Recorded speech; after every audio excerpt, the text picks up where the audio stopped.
Super hero fans, आपका welcome है मेरे चैनल करण 3 वेलोसिटी में। तो यार इस वीडियो में मैं सुपरमैन एंड लोइस के सीज़न 2 एपिसोड 8 के बारे में बात करने वाला हूँ। तो यार अगर आपने ये एपिसोड नहीं देखा है तो पहले जाकर देख लो, क्योंकि इस पूरी वीडियो में इस एपिसोड को लेकर बहुत सारे स्पॉयलर्स होने वाले हैं। तो एपिसोड 8 शुरू होता है जहाँ हम होते हैं 1 साल पहले फ्लैशबैक में, जब हेनरी अपनी गैलेक्सी में काल-एल को ढूंढने जा रहा होता है। मतलब हेनरी वाली गैलेक्सी में सोरवेन का वर्जन एविल है। इसके बाद सिस्टम एआई नेटली को बताती है कि हेनरी अपने मिशन से वापस नहीं आया है और हेनरी गैलेक्सी के ऑर्बिट से बाहर चला गया है, इसलिए हेनरी से कनेक्ट भी नहीं हो पा रहा है। और ये सुनकर नेटली बहुत ज़्यादा परेशान हो जाती है और नेटली अपने डैड हेनरी को ढूंढने को निकलती है। वही स्पेस में इविल सुपरमैन हेनरी की स्पेसशिप तोड़ने की कोशिश कर रहा होता है और हेनरी एविल सुपरमैन को अपने पीछे ले जा रहा होता है, जैसे हेनरी एविल सुपरमैन को उस पोर्टल में धकेलने वाला हो। और पीछे से नेटली भी आ रही होती है और नेटली का शिप का कनेक्शन हेनरी की शिप से टूट जाता है। मतलब जो हेनरी होता है उस पोर्टल के अंदर चला जाता है, जिस वजह से नेटली और हेनरी के शिप का कनेक्शन टूट जाता है। और तभी सीन चेंज होता है और हम होते हैं प्रेजेंट टाइमलाइन में, जहां हेनरी की इंजरीज लगभग ठीक हो चुकी है और हेनरी को बिस्तर में पड़े हुए 1 वीक हो चुका है। इसके बाद यहाँ पर हालचाल पूछने क्लार्क और लोइस आते हैं और लोइस बोलती है फाइनली अब तुम हॉस्पिटल से घर आ सकोगे। तभी हेनरी लोइस को अपनी वाइफ मतलब नेटली की मॉम समझ लेता है। सो यार हेनरी के ब्रेन पर भी थोड़ा असर पड़ा है और हेनरी लोइस को अपनी लोइस समझ लेता है। सो नेटली हेनरी को बताती है ये अपनी लोइस नहीं है और अपनी लोइस जा चुकी है। और ये सुन के हेनरी सोचने लगता है और बोलता है आई नो, मैं जानता हूँ। मतलब कि हेनरी के ब्रेन में थोड़ा नर्वस डैमेज तो हुआ है और इतना ज्यादा भी नहीं कि वह सब कुछ भूल जाए। इसके बाद डॉक्टर यही बताती है कि हेनरी को ठीक होने में और रिकवरी होने में थोड़ा टाइम लगेगा। तो नेटली कहती है ये नर्वस डैमेज क्यों, और नेटली डॉक्टर को सजेस्ट करती है कि हमें हेनरी का एक और ब्रेन स्कैन करना चाहिए और डॉक्टर कहती है ठीक है मैं कर लूंगी। इसके बाद क्लार्क नेटली से बोलता है जब हेनरी यहाँ से डिस्चार्ज हो जाएगा तब हम तुम्हें और हेनरी को अपने साथ घर ले जाएंगे। इसके बाद कायल लाना से मिलने घर आया होता है और लाना यहाँ डिबेट की तैयारी कर रही होती है, जिसमें एमिली लाना की हेल्प कर रही है और लाना को विदाउट कायल फैमिली को संभालना पड़ रहा है। सो कायल लाना को हेल्प करने को बोलता है पर लाना कहती है नहीं मैं ठीक हूँ, मुझे कोई जरूरत नहीं है तुम्हारी हेल्प की। इसके बाद कायल सारा से भी मिलता है और कायल लाना को गुड लक बोलकर यहाँ से चला जाता है। इसके बाद हम पहुंचते हैं फार्म हाउस, जहाँ क्लार्क और लोइस बात कर रहे हैं। तो क्लार्क लोइस को बताता है कि नेटली अभी भी मुझे ब्लेम करती है हेनरी की इंजरीज के लिए और लोइस कहती है तुम इस बारे में ज्यादा मत सोचो, हेनरी को टेम्परेरी मेमोरीज इशू है और डॉक्टर ने बताया हेनरी को हील होने में थोड़ा टाइम लगेगा। इसके बाद लोइस कहती है हमें यह पता लगाना पड़ेगा कि जोनाथन को उन ड्रग्स के बारे में क्या पता है। सो इस बारे में जोनाथन से कौन बात करेगा, इसलिए लोइस और क्लार्क एक गेम खेलते हैं जैसे रॉक पेपर सीजर, जिसमें क्लार्क हार जाता है हर बार की तरह। इसके बाद क्लार्क जोनाथन से बात करता है और बताता है कि स्कूल में कोई भी ड्रग्स के बारे में बात नहीं करना चाहता है कि कौन कौन वो ड्रग्स यूज कर रहा था, इसलिए स्कूल में प्रिंसिपल ने फुटबॉल टूर्नामेंट का पूरा सीजन ही बंद करा दिया है और स्मॉलविल में ऐसा पहली बार हो रहा है, वो भी तुम्हारी वजह से। और क्लार्क जोनाथन से पूछता है कि वो ड्रग्स किसके थे, तो जोनाथन बिल्कुल साफ मना कर देता है बताने से। सो यार जोनाथन बिल्कुल भी नहीं बताना चाहता है कि क्योंकि ड्रग्स कैंडिस के थे और कैंडिस जोनाथन की गर्लफ्रेंड है और कैंडिस जोनाथन की गर्लफ्रेंड है, इसलिए जोनाथन ड्रग्स के बारे में किसी को नहीं बता रहा है और अपने मॉम डैड से भी छुपा रहा है। इसके बाद क्लार्क को सैम लेन का कॉल आता है और यहाँ से क्लार्क को जाना पड़ता है। सो लोइस ने प्रिंसिपल से बात की थी, इसलिए जोनाथन की ऑनलाइन क्लासेस चलेगी और जोनाथन का बाहर घूमना बंद और जोनाथन को ब्रिटेन टन शॉप के नाम में पार्ट टाइम जॉब करनी पड़ेगी। इसके बाद जॉर्डन को सारा का मैसेज आता है जिसमें सारा ने क्लास के बाद बात करने को बोला है। इसके बाद हम पहुंचते हैं एली के पास, जो कि ये अभी अपोजिट वर्ल्ड में है। मतलब ये जो एली है ये अपोजिट वर्ल्ड वाली एली है। सो हमने पिछले एपिसोड में देखा था कि एंडरसन एली के पास आ गया था। सो एंडरसन एली को बताता है कि उसने बिजार को मार दिया है। ये सुनकर एली बोलती है ये तो अनएक्सपेक्टेड था कि तुमने बिजार को मार दिया। इसके बाद अपोजिट वर्ल्ड की एली रियल वर्ल्ड की एली को मैसेज देती है और अपोजिट एली ने बोला होता है कम नाउ, आ जाओ। और फिर एली ये भी बोलती है अब हम सब गॉड्स बनने वाले हैं। इसका मतलब क्या है वो तो आगे ही पता चलेगा। खैर इसके बाद हम पहुंचते हैं क्रिसी के पास, जो लोइस को कॉल करके बता रही है कि वो एली के पास जा रही है, जिससे उसे पता चल सके कि एली के साथ क्या चल रहा है। तो लोइस कहती है ये वही एली है जिसने तुम्हें चाय में ड्रग्स मिलाकर दिया था और लोइस ये भी कहती है कि एली ट्रस्ट करने लायक नहीं है। तो क्रिसी कहती है मैं जानती हूँ, पर ये हमारा बेस्ट चांस है पता करने का कि एली के साथ क्या चल रहा है। इसके बाद क्रिसी के लिए एली ने एक कार भेजी होती है जिसमें क्रिसी जैसे और लोग भी होते हैं। उन सभी लोगों ने ब्लैक सूट और हेलमेट पहने होते हैं फिर कार ड्राइवर कृषि का फ़ोन मांग लेता है और कृषि के कार में बैठने के लिए बोलता है और ड्राइवर कृषि से बोलता है तुम ये सूट रास्ते में पहन लेना और सूट पहनकर रेडी हो जाना।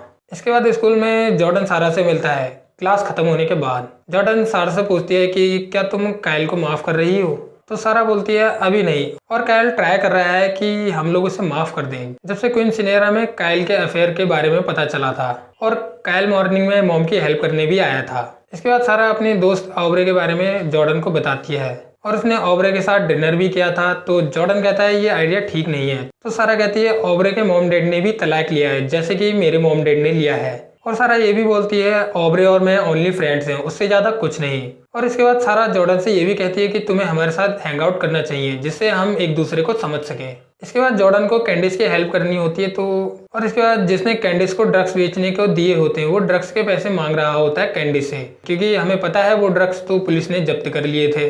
और जोनाथन उस ड्रग डीलर से कहता है तुम कैंडिस को अकेला छोड़ दो। इसके बाद वो ड्रग डीलर यहाँ से चला जाता है। इसके बाद सैम क्लार्क को नेकलेस या पेंडेंट के पास ले जाते हैं जिससे पेंडेंट को डिस्ट्रॉय करने का तरीका पता लगाया जा सके और पेंडेंट को डिस्ट्रॉय किया जा सके। पर होता यह है कि वो पेंडेंट यहाँ होता ही नहीं है, क्योंकि वो पेंडेंट तो एंडरसन अपने साथ ले गया होता है। इसके बाद सैमलिन क्लार्क को बताते हैं कि जो तुम पर देशद्रोह के आरोप लगे थे वो हटा दिए हैं और सैम एंडरसन की जगह टेम्परेरी ड्यूटी पर आए हैं। इसके बाद एंडरसन माइंस एरिया में पहुंचता है और एंडरसन एक सोल्जर को मार के बेहोश कर देता है। मतलब जो भी यहाँ पर सोल्जर्स होते हैं उन्हें एंडरसन टपका देता है और यहाँ पर एली और उसके फॉलोअर्स पहुंच जाते हैं और साथ में कृषि भी होती है और एली ये चिल्ला रही होती है यही टाइम है, यही टाइम है। दूसरी ओर फार्म हाउस में लुइस और सैम को लुइस की सिस्टर लूसी का मैसेज आया होता है जिसमें लिखा होता है मैं थक गई हूँ अधूरापन महसूस करके। मतलब जैसे कि लूसी कहीं जाने वाली है। तभी सैम लेन लूसी का फोन को ट्रैक करते हैं और पता चलता है कि लूसी शायद घर पर हो सकती है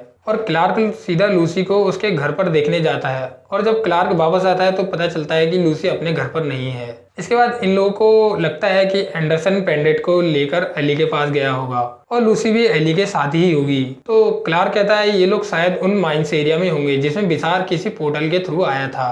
इसके बाद हम देखते हैं माइंस एरिया में एली, कृषि और एली के फॉलोअर्स नीचे पहुंच चुके हैं। इसके बाद माइंस एरिया में फाइनली हमें वो पोर्टल देखने को मिलता है जिससे बिजार सुपरमैन बाहर आया था। और यार ऐसा ही पोर्टल हमने पहले भी देखा था जब हेनरी और नेटली ऐसे ही पोर्टल से इस अर्थ पर आए थे। खैर एली अपने भक्तों को पोर्टल में भेजती है उनके अदर सेल्फ से मर्ज करने के लिए और कृषि भी पोर्टल की ओर जाती है।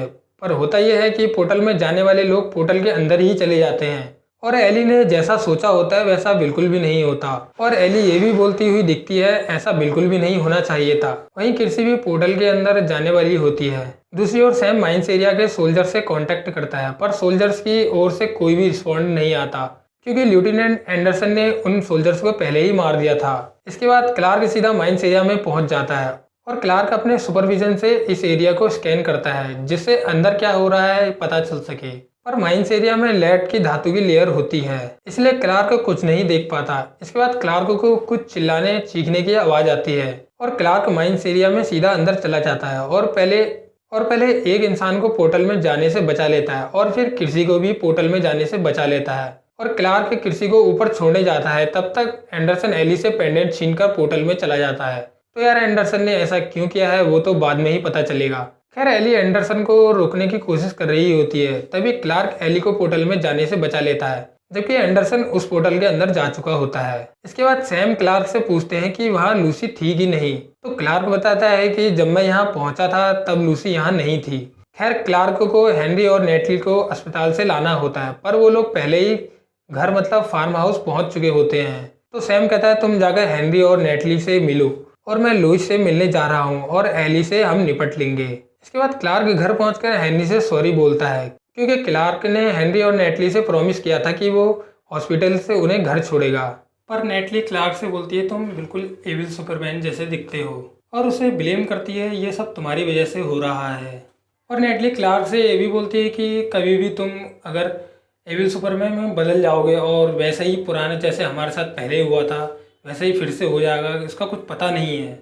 फिर हेनरी नेटली को समझाने की कोशिश करता है कि यह वह एविल सुपरमैन नहीं है, ये अलग सुपरमैन है। पर हम यहाँ देखते हैं कि नेटली बिल्कुल समझने की कोशिश नहीं कर रही है। उसे बस यही लग रहा है कि कभी भी क्लार्क एविल सुपरमैन में बदल सकता है। इसके बाद नेटली जब रूम से बाहर जा रही होती है तभी हमें एक फ्लैशबैक सीन दिखाई देता है कि जब नेटली स्पेस में फंस गई थी और नेटली एआई से ये बोलती है कि तुम कैसे भी करके मेरे डैड को ढूंढ दो, और नेटली रो भी रही होती है। इसके बाद हमें दिखाई देता है कि जोनाथन एक शॉप में काम कर रहा है और झाड़ू लगाते हुए दिखता है, और वहाँ जॉर्डन भी पहुँचता है। इसके बाद जॉर्डन जोनाथन को बताता है कि वो ऑब्रे और सारा से मिलने वाला है। तो जोनाथन कहता है कि वही लड़की जिसने सारा को किस किया था। तो जॉर्डन कहता है हाँ वही लड़की। और जॉर्डन जोनाथन को उस ड्रग डीलर के बारे में भी बताता है जो कैंडिस को परेशान कर रहा था। इसके बाद जॉर्डन जोनाथन से ये कहता है कि तुम कैंडिस को और ड्रग डीलर्स को क्यों बचा रहे हो। तो जोनाथन कहता है कि वो मेरी गर्लफ्रेंड है और तुम अकेले नहीं हो जो अपनी गर्लफ्रेंड के लिए कुछ कर सकता है, मैं भी कर सकता हूँ। तो जॉर्डन जोनाथन से कहता है कि हाँ मेरी जो सारा के साथ डेट चल रही है बहुत ज़्यादा ऑकवर्ड है। और जॉर्डन ये कहता है कि कानून तोड़ना एक लेवल तक ही ठीक है, उससे ज़्यादा तोड़ना खतरे से खाली नहीं है। इसके बाद हम पहुंचते हैं लाना के घर पर, जहां कायल लाना से मिलने आया है और लाना ने बहुत सारे क्वेश्चन और प्रिपरेशन कर रखी होती है अपने डिबेट को लेकर। और लाना कायल को दिखाती है कि मैंने ये कुछ क्वेश्चन तैयार कर रखे हैं, जैसे रोजगार, अर्थव्यवस्था। तो कायल बोलता है कि जैसे फैमिली वैल्यूज़ वाला क्वेश्चन इसमें रखा है या नहीं। तो होता यह है कि लाना उस क्वेश्चन से बच रही होती है। तो कायल कहता है कि नहीं, तुम किसी भी क्वेश्चन से बचो मत, क्योंकि एंड द एंड डीन का तुम्हें पता ही है, हमें हमारे ऊपर फिर से क्वेश्चन डाल सकता है और हमें डिफेम कर सकता है। तो कायल लाना को यही सलाह देता है कि तुम हर प्रकार के क्वेश्चन को अपनी डिबेट में रखो। तो लाना कहती है मुझे करना क्या चाहिए। तो कायल कहता है जो भी लोग तुमसे जो भी क्वेश्चन पूछते हैं तुम उनका सीधा सीधा जवाब दे दो। इसके बाद हम पहुँचते हैं डीओडी में, जहाँ पर सैमलेन एली का इंटरोगेशन कर रहे हैं। और सैमलेन एली से पूछते हैं कि उन पोर्टल के अंदर कौन कौन गया है, मतलब जिन लोगों को सुपरमैन नहीं बचा पाया उन लोगों के क्या क्या नाम हैं। और सैमलेन कुछ नाम बताते हैं, जैसे लेफ्टिनेंट एंडरसन, और भी कुछ नाम बताते हैं। तो एली बोलती है वही एंडरसन जिसे तुम खो चुके हो। इसके बाद एली कुछ बताती तो नहीं है पर टारगेट करने लगती है, जैसे कि तुमने लूसी को खो दिया है, तुम लूसी को बचा नहीं पाए, और तुम्हें इस बात का डर है कि तुम्हारी बेटियां तुम्हें छोड़ देंगी और तुम्हें अपनी बेटियों से बहुत डरते हो। और एली ऐसे ही सैमलेन का दिमाग खराब करते रहती है, और सैमलेन को ये सुनकर बहुत ज़्यादा गुस्सा आ जाता है। और सैमलेन बोलते हैं तुम उन लोग का नाम बता दो जो उन पोर्टल के अंदर गए थे, पर एली कुछ बताती नहीं है। इसके बाद सैमलेन बहुत ज़्यादा गुस्सा हो जाते हैं और एली का कॉलर पकड़ लेते हैं, और पीछे से लोइस सैमलेन को रोक लेती है। इसके बाद बाहर सैमलेन बहुत ज़्यादा इमोशनल दिखाई देते हैं और लोइस से ये बोलते हैं कि हर समय तुम ठीक थी, तुमने जो भी एली के बारे में बोला था वो सब ठीक था, एली एक कैंसर है, पर मैंने कभी तुम्हारी बात ही नहीं सुनी और मुझे यही लगता रहा कि लूसी मुझे कभी छोड़कर चली जाएगी, इसीलिए मैंने लूसी को कभी नहीं रोका। तो लोइस सैमलेन को बताती है कि वो लूसी की चॉइस थी, उसमें तुम कुछ नहीं कर सकते थे। सच में यार ये बहुत ज़्यादा इमोशनल सीन था, क्योंकि यार सैमलेन की एक बेटी गायब हो चुकी है जिसका नाम लूसी है, और सैमलेन यह रियलाइज करते हुए दिखते हैं कि उन्हें लुइस की बात सुननी चाहिए थी और लूसी को अपने साथ रखना चाहिए था। इसके बाद लाना के घर पे कायल होता है। तो कायल लाना से कहता है जब लोग पूछेंगे कि तुम अपने घर के कांडों को अपने घर में नहीं रख पा रही हो तो तुम क्या जवाब दोगी। तो लाना कहती है मुझे नहीं पता, और कायल कहता है ये सवाल का जवाब नहीं है। तो लाना कहती है मैं क्या जवाब दूं, क्योंकि यह जो तुमने बेवकूफ़ी की है इसी की वजह से ही हमारे घर में ये कांड हुआ है, तो इस सवाल का मैं कर ही क्या सकती हूँ, क्योंकि एट द एंड ये तुम्हारी बेवकूफ़ी की वजह से ही हुआ है और बाहर के लोग मुझे इस वजह से मुझ पर कमेंट करते रहते हैं। इसके बाद लाना इस सवाल का जवाब रेडी कर लेती है कि अनएक्सपेक्टेड चीज़ें हमारे जीवन में होती रहती हैं और मुझे इसको संभालना अच्छे से आता है। और रही बात मेयर बनने की, तो मैं इसे बहुत अच्छे से संभालूंगी अपने पूरे दिल से। और कायल ये आंसर सुन के कहता है कि ये बहुत अच्छा आंसर था। इसके बाद हम पहुंचते हैं बार्न हाउस में, जहां हेनरी क्लार्क से सॉरी बोलता है नेटली के लिए, मतलब जो भी नेटली ने क्लार्क को उल्टा सीधा बोला होता है उसके लिए हेनरी क्लार्क से सॉरी बोलता है। तो क्लार्क कहता है कि नेटली ठीक तो है, तो हेनरी बोलता है वो ठीक है, उससे कुछ नहीं हुआ है। इसके बाद क्लार्क हेनरी से बोलता है कि जो तुम्हें चोट लगी थी वो एट द एंड मेरी वजह से ही लगी थी। इसके बाद हेनरी अपने चोट के बारे में बात करता है, कहता है कि ये कुछ ज़्यादा चोट नहीं है, मैंने अपने ब्रेन का स्कैन भी करवाया था जिससे कि साफ हो गया था कि कुछ ज़्यादा कुछ नहीं है। और ऐसा हो सकता है कि मैं थोड़ी देर के लिए मेरे को थोड़ा सा भ्रम हो गया हो और मैंने लुइस को अपनी वाइफ समझ लिया हो, पर अब सब कुछ ठीक है, मुझे सब कुछ याद है और मैं कुछ टाइम में बिल्कुल ठीक हो जाऊँगा। और हेनरी यह भी बोलता है क्लार्क से कि मैंने तुम्हारी जो हेल्प की थी वो मेरा डिसीजन था, ना कि तुम्हारा। इसके बाद क्लार्क ईवल सुपरमैन के बारे में भी बात करता है और कहता है कि वो मेरे जैसे दिखता है, जो कि नेटली मुझे समझती है। तो हेनरी कहता है कि तुम बहुत अच्छे इंसान हो, तुम इविल सुपरमैन नहीं हो, एक ना एक दिन नेटली ये समझ जाएगी तुम इविल सुपरमैन नहीं हो। इसके बाद क्लार्क को कुछ आवाज़ें सुनाई देती हैं और क्लार्क यहाँ से सीधा चला जाता है। इसके बाद क्लार्क लूसी के अपार्टमेंट में जब पहुंचता है तो वहाँ पर लूसी कॉपी किताबों में कुछ ढूंढ रही होती है। मतलब वहाँ जितना भी सामान होता है उसमें कुछ क्लू ढूंढ रही होती है जिससे कि लूसी का पता चल सके। तो लोइस क्लार्क से कहती है कि लूसी ऐसे कैसे कहीं किसी दूसरी दुनिया में जा सकती है, और लोइस क्लार्क को ये बताती है कि मैं कुछ क्लू ढूंढ रही हूँ जिससे लूसी को ढूंढा जा सके। तो क्लार्क कहता है कि मैंने यह अपार्टमेंट पूरा चेक कर लिया है, मुझे यहाँ कुछ नहीं मिला है। इसके बाद लोइस रोते हुए कहती है कि लोग मुझे छोड़कर क्यों चले जाते हैं, जैसे उसकी मॉम छोड़कर चली गई थी और अब लूसी। तो क्लार्क लोइस से कहता है कि मैं यहाँ पर हूँ, मैं तुम्हारे पास हूँ और मैं कहीं नहीं जाने वाला हूँ। मतलब यार आप यहाँ समझ सकते हो कि लोइस कितनी ज़्यादा टेंशन में है और परेशान भी है। इसके बाद हम पहुँचते हैं ब्रिट एंड टन शॉप में जहाँ पर जोनाथन काम करता है और यहाँ कैंडिस भी पहुँची होती है। तो जोनाथन कैंडिस को बताता है कि किम ने तुम्हें धमकी देने की कोशिश क्यों की और उसने तुम्हें धक्का देने की कोशिश क्यों की। और जोनाथन को ये भी पता चल गया होता है कि कैंडिस ने उस ड्रग डीलर को पैसे नहीं दिए हैं। तो कैंडिस कहती है कि जोनाथन ने भी वह सब सुन लिया था। तो हमें पता है कि जॉर्डन ने अपने सुपर हीलिंग पावर से वह सब चीज़ें सुन ली थी। तो कैंडिस जोनाथन को बताती है कि वह किम से आज रात मिलने वाली है। तो जोनाथन कहता है कि एटलीस्ट मैं तुम्हें वहाँ तक छोड़ देता हूँ। इसके बाद रास्ते में जोनाथन और कैंडिस एक दूसरे को किस भी करते हैं। तभी वहाँ पर ड्रग डीलर वाला गुंडा पहुँच जाता है। इसके बाद वो ड्रग डीलर वाला कैंडिस से कहता है कि तुम कार में बैठ जाओ। तो जोनाथन कहता है कि कैंडिस तुम्हारी कार में नहीं बैठेगी। इसके बाद ड्रग डीलर वह येलो ड्रग का यूज़ करता है जिससे कि लोगों को पावर मिल जाती है। इसके बाद वह ड्रग डीलर जोनाथन को मारने लगता है और कैंडिस जोर जोर से चिल्लाने लगती है हेल्प हेल्प। दूसरी ओर जॉर्डन अपनी सुपर हीलिंग पावर से ये चीखने चिल्लाने की आवाज़ सुन लेता है। वैसे तो जॉर्डन ऑब्रे और सारा से मिलने जा रहा होता है, पर जॉर्डन को अपने भाई की हेल्प करने के लिए यहाँ आना पड़ता है। और यहाँ ड्रग डीलर जोनाथन को मार रहा होता है और कैंडिस के बाल पकड़ के उससे अपने पैसे मांग रहा होता है और बहुत तेज़ी से कैंडिस के बाल खींच रहा होता है। तभी जोनाथन उस ड्रग डीलर की कार की चाबी को उठाकर कहीं झाड़ियों में फेंक देता है जिससे कि वह ड्रग डीलर कैंडिस को ना मारे। तो होता यह है कि वह ड्रग डीलर जोनाथन को और मारने लगता है और जोनाथन रोड पे पड़ा होता है। तभी जॉर्डन यहाँ पहुँच जाता है और उसका लुक होता है हुड में, मतलब उसकी शक्ल थोड़ी थोड़ी दिख रही होती है और जॉर्डन उस ड्रग डीलर को एक ही पंच में उड़ा देता है। वहीं जोनाथन कैंडिस से भागने के लिए बोलता है और जॉर्डन और उस ड्रग डीलर की बहुत तगड़ी वाली फाइट होती है। पर जॉर्डन के पास नेचुरल पावर्स हैं, इसीलिए वह ड्रग डीलर को मार देता है और वह ड्रग डीलर उड़ता हुआ अपनी कार पर गिरता है। इसके बाद जोनाथन उस ड्रग डीलर से कहता है तुम अगर फिर से हमें दोबारा से दिखे तो मैं इसे फिर से तुम्हें मारने के लिए भेज दूंगा। और वह ड्रग डीलर अपनी कार को छोड़कर यहाँ से भाग जाता है। इसके बाद फार्म हाउस में क्लार्क नेटली से बात करता है और कहता है कि तुम्हें एविल सुपरमैन जैसे दिखने वाले आदमी के साथ रहना पड़ रहा है। तो नेटली कहती है तुम एविल सुपरमैन नहीं हो, मुझे पता है, पर मैं जब भी तुम्हें देखती हूँ पर मुझे बिल्कुल भी अच्छा नहीं लगता है। तो इसके बाद क्लार्क ने एक अपार्टमेंट रेंट पर लिया होता है और उस अपार्टमेंट की चाबी नेटली को देता है जिससे कि अब नेटली को क्लार्क के घर में और नहीं रहना पड़ेगा। और क्लार्क नेटली से कहता है कि कभी हम एक दूसरे को जान सकेंगे। दूसरी ओर कॉफ़ी शॉप में ऑब्रे और सारा जॉर्डन का इंतजार कर रही होती हैं, पर जॉर्डन बाहर खड़ा हुआ देख ही रहा होता है क्योंकि जॉर्डन के हाथ में बहुत सारी चोटें लगी होती हैं। इसलिए जॉर्डन सारा और ऑब्रे से मिलने नहीं जाता और सीधा अपने घर चला जाता है। इसके बाद हम देखते हैं कि लूसी वापस घर आ चुकी है और लूसी ये बताती है कि वह एली के चंगुल से कैसे बच निकली। जब वो उन गुफाओं और अंधेरी गुफाओं में जब पोर्टल के पास पहुंची थी तब ये सभी लोग काले सूट में थे और अंधेरा होने की वजह से मैं बाहर निकल गई और किसी को पता भी नहीं लगा और इसी प्रकार मैं एली के चंगुल से बच पाई। तो सैमलिन बोलते हैं सब ठीक है, अब तुम घर वापस आ चुकी है। और लूसी बोलती है मैं तुम्हारे लिए कुछ खाना खाने के लिए ला देती हूँ। और लूसी बोलती है मैं बहुत थक चुकी है, तुम सैम मुझे घर ले चलो। इसके बाद सैमलिन लूसी को अपने घर ले जाते हैं। इसके बाद हम पहुँचते हैं लाना के घर, जहाँ कायल लाना से एक सवाल पूछता है कि तुम अपने पति को कभी माफ़ करोगी या नहीं। तो लाना बोलती है ये सही समय नहीं है इस सवाल का आंसर देने के लिए।